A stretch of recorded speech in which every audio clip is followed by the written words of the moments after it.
Hey everyone, welcome back to Corporate Decoder, the place where we unpack the secrets buried deep within corporate filings. And let me tell you, today's filing from Certara Incorporated has a little surprise tucked away in its pages that might just change how you see their debt. Get ready because we're about to decode a crucial update that could impact the company's cost of borrowing, and ultimately their bottom line. Before we dive in, if you're as fascinated by uncovering the real story behind company reports as I am, make sure you're subscribed. And hey, we've got a thriving community over on our Discord server too, linked in the description below where we break down these filings together every week. Alright, so what we have here is a Form 8K filing. Think of this as a special announcement from Certara Incorporated. These reports are filed when something really big happens that the public needs to know about, usually pretty quickly, so it's not a regular quarterly or annual report, it's an event-driven filing. And the big news today is all about a credit agreement. Now that might sound a bit dry, but stick with me because this is where the juice is. A credit agreement is basically a fancy contract that spells out how a company borrows money from whom and under what conditions.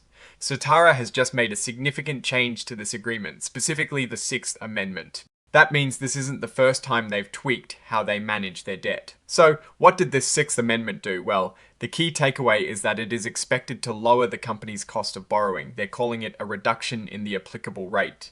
Imagine borrowing money from a bank. The applicable rate is like the interest rate they charge you. And if that rate goes down, that is great news for your wallet, right? For Certara, this means they'll be paying less in interest on their loans. The company expects this to lead to interest expense savings.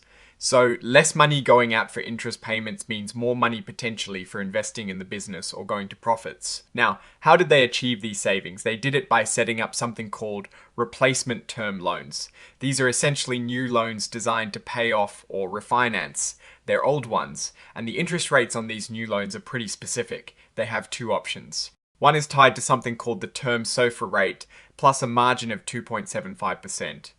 The other option is an alternate base rate, or ABR, plus a margin of 1.75%. What is important to note here is that even with these different options, these rates are structured to be lower than what they were paying before. They also mention floors, which means the interest rate won't go below a certain percentage, even if the market rates drop very low. It is a way to manage risk for the lenders. And this happened very recently on the 16th of October, 2025. The new loans were fully funded and the money was immediately used to pay off the old loans.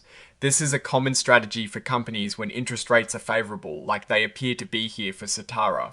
They essentially swapping out old, more expensive debt for new, cheaper debt. Now, Warren Buffett always tells us to look at the details, and here is a crucial one.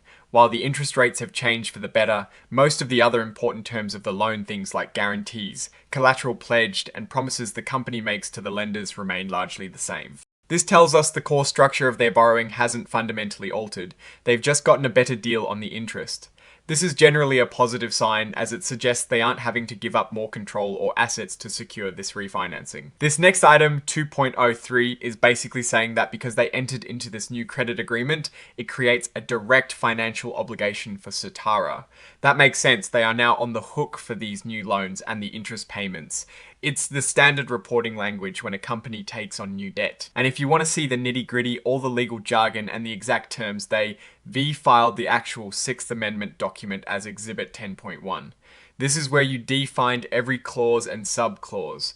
But for our purposes today, we V-covered the main impact. It involves several entities within the Certara group, like Certara Holdings and Certara USA Incorporated, and Bank of America is acting as the agent for the lenders.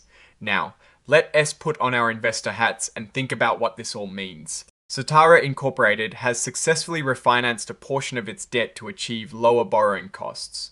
This is a smart financial maneuver. It suggests the company is managing its capital structure proactively, aiming to improve profitability by reducing interest expenses. From a business strategy perspective, this move frees up capital that can now be used for growth initiatives, research and development, or simply to strengthen their balance sheet. In the current economic climate, reducing debt servicing costs is a very sensible strategy.